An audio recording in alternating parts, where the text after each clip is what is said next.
बहुत शुक्रिया आईपा चैनल के लिए। और सबसे पहले मैं आईपा चैनल को कहना चाहूँगा कि निष्पक्ष पत्रकारिता के लिए बहुत बहुत शुक्रिया।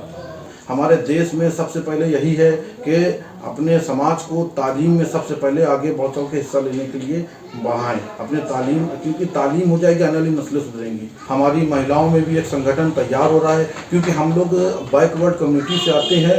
अभी हम लोगों में महिलाओं की कमी भी बहुत पिछड़े हैं, तो इसलिए हम लोग भी महिलाओं को ज़्यादा से ज़्यादा प्रेरणा के लिए अपना अभी हमारा मेन मकसद महिलाओं का संगठन मजबूत करना भी। नमस्कार, मैं हूं मुमताज अहमद। आईपा यानी कि all India progressive politics association मंच से आपका। आज हम बात कर रहे हैं प्रगतिशील सोच की, प्रगतिशील राजनीति की, प्रगतिशील विचारों की। आईपा का मकसद है उन अनदेखे लोगों को अपने मंच से दर्शकों तक पहुंचाना, जिनके बारे में ना आपने सुना होगा ना देखा होगा। आज हमारे साथ ऑल इंडिया जमातुल कुरैश के अध्यक्ष शाहनवाज अनवर साहब है, जिनको आईपा मंच के जरिए हम इनकी सोच, इनके विचार दर्शकों तक पहुंचाने का काम कर रहे हैं। शाहनवाज जी, आईपा में आपका बहुत बहुत स्वागत। मैं चाहूँगा कि आईपा के लिए दो शब्द आपके पहले हों। बहुत बहुत शुक्रिया आईपा चैनल के लिए। और सबसे पहले मैं आईपा चैनल को कहना चाहूँगा कि निष्पक्ष पत्रकारिता के लिए बहुत बहुत शुक्रिया। और मैं शाहनवाज अनवर कुरैशी समाज के जिला अध्यक्ष। हमारा समाज का सबसे पहला मेन काम है अपने समाज में तालीम, सामाजिक दायरा, राजनीतिक दायरा को बढ़ाना। और हमने सबसे पहले ही अपने शाहनवाज जी यहाँ पे रोकूंगा कि आप जिस कौम के अध्यक्ष है, इस कौम में ज़्यादातर शिक्षा का अभाव है और बच्चों से लेके गार्जियन तक, अभिभावक तक बहुत कम शिक्षित पाए जाते हैं। तो ऐसे समुदाय में और ऐसे लोगों के लिए आपके वहाँ की कमेटी के द्वारा क्या कार्य किए जा रहे हैं अब तक? हमारी कमेटी और मैंने सबसे पहले एक स्लोगन तैयार किया था अपने समाज को एक प्रेरणा देने के लिए, पढ़ो और पढ़ाओ। इसके बाद हमारी कमेटी और मैं खुद गांव-गांव जाके अपने समाज के लोगों से मिलना, उनको तालीम के लिए प्रेरित करना, बताना कि तालीम देने से आने वाली नस्लें सुधरेंगी, आने वाली नस्लें को सुधार होगा। और तालीम से हमारा सामाजिक दायरा, राजनीतिक दायरा में भी बढ़ चढ़ के हिस्सा बढ़ेगा। इसीलिए हम हफ्ते में, महीने में इंशाल्लाह जब भी होता है काउंसलिंग या जो बच्चे की मदद होती है तालीम के लिए, बढ़ चढ़ के उसकी मदद करते हैं। हमारे संगठन के लोग, हमारे संस्था के लोग जहाँ भी गांव में जाना होता है, जो भी प्रोग्राम होता है डेट वाइज जाते हैं। और स्कूल में दाखिला से लेके और तालीम से लेके जो भी बढ़ चढ़ के हिस्सा लेना होता है कराते हैं बच्चों का तालीम के लिए।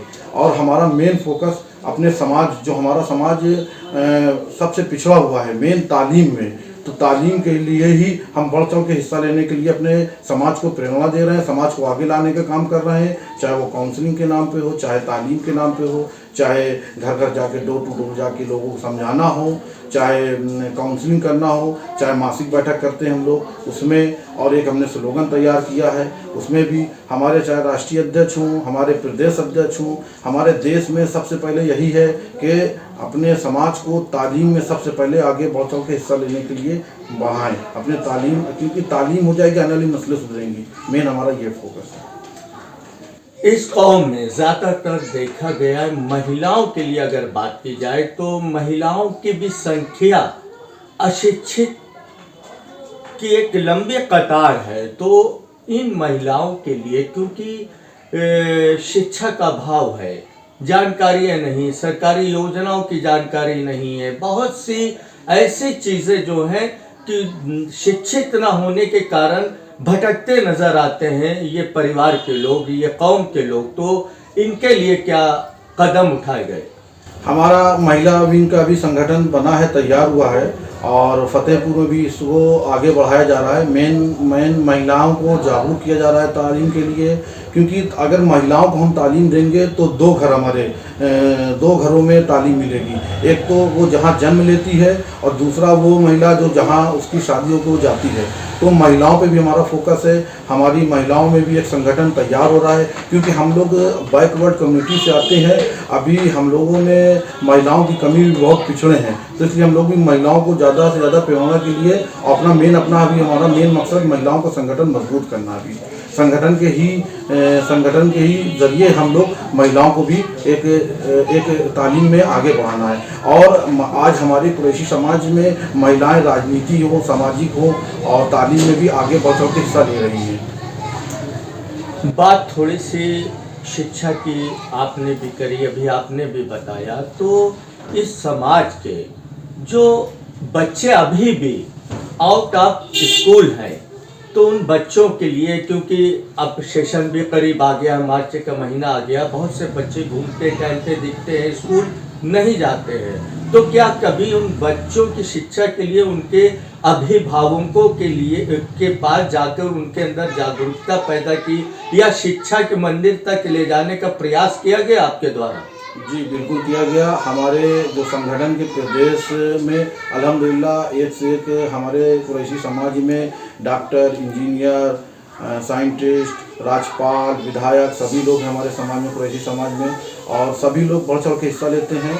और फतेहपुर में मेन तालीम के लिए वो लोग आते हैं और उनको लेके हम डोर टू डोर जाके बच्चों को एक प्रेरणा देते हैं और एक काउंसलिंग करते हैं। बच्चा क्या करना चाहता है, अगर बच्चा मेडिकल की लाइन में जाना चाहता है तो हमारे जो डॉक्टर हैं कुरैशी समाज के वो आते हैं, हम लोग को समय देते हैं, डोर टू डोर जाते हैं। अगर वो राजनीति में बढ़ चढ़ के हिस्सा लेना चाहता है तो हमारे समाज के लोग चाहे सभी दलों में हैं तो उनको किसी न किसी दल से मिला के उनको एक प्रेरणा देते हैं। और इसी तरीके से चाहे वकील हों, इसी तरीके से जिस लाइन में हो उस लाइन के ला के और उसकी काउंसलिंग कराते हैं बच्चे की। और अगर बच्चा घर जाके तालीम में जो भी कमी होती है, मेन तालीम में कापी किताबें या फाइनेंशियली भी प्रॉब्लम होती है तो उसकी मदद संगठन आगे बढ़ के करता है। बात अभी जिस तरह आपने राजनीति की करी, चुनाव करीब है, बिल्कुल सर पे है, 23 फरवरी को मतदान होना है, तो जनप्रतिनिधियों की बात की जाए तो जनप्रतिनिधि किस तरह का होना चाहिए?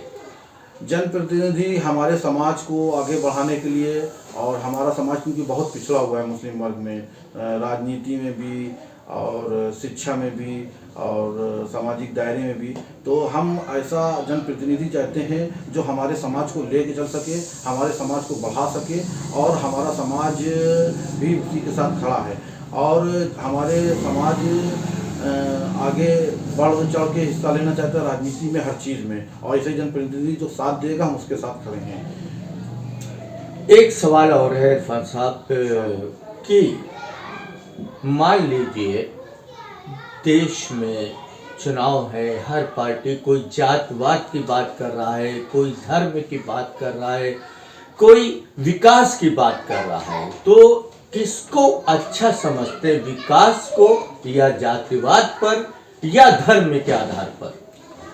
हम विकास पे ध्यान देना चाहते हैं, जातिवाद पे ध्यान नहीं देना चाहते हैं। सिर्फ हम अपने समाज की बात इसलिए रखते हैं कि हमारा समाज तालीम, राजनीति, सामाजिक दायरे में बहुत पीछे है, उसको आगे बढ़ाना है। और हमारे फतेहपुर शहर जनपद में एक तालीम की, एक कारोबार की स्लाटर हाउस नहीं ना फतेहपुर जनपद में, सबसे बड़ी समस्या हमारे कुरैशी समाज के लोगों को उठानी पड़ती है। इंशाल्लाह हमारे जो कुरैशी समाज के सीनियर लीडर हैं जो राजनीति में हैं तो उनसे ये बात मैंने राब्ता कायम की है, ये बात रखी है। इंशाल्लाह आने वाले भविष्य में अल्लाह ने चाहा तो ये दूर होगी। और मेन हमारा इदारा तालीमी पे है सबसे पहले। ये तो हमारे साथ ऑल इंडिया जमातुल कुरैश के अध्यक्ष शाहनवाज अनवर साहब, जिन्होंने कुरैशी समाज की बात आइपा मंच के जरिए लोगों तक पहुंचाने का काम किया। अब इनकी सोच है कि जो प्रतिनिधि हमारे समाज के लिए काम करेगा हम उसके साथ हैं। शिक्षा को लेके, राजनीति को लेके, मेडिकल लाइन को लेकर इस समाज, क्योंकि पिछड़ा समाज है और इस समाज के अंदर जागरूकता भरने का काम, शिक्षा घर घर पहुंचाने का काम अनवर साहब कर रहे हैं। अब देखने वाली बात तो ये है कि अनवर साहब की सोच कितनी पूरी होती है, ये तो आने वाला समय ही बताएगा। मुमताज अहमद, आईपा, फतेहपुर।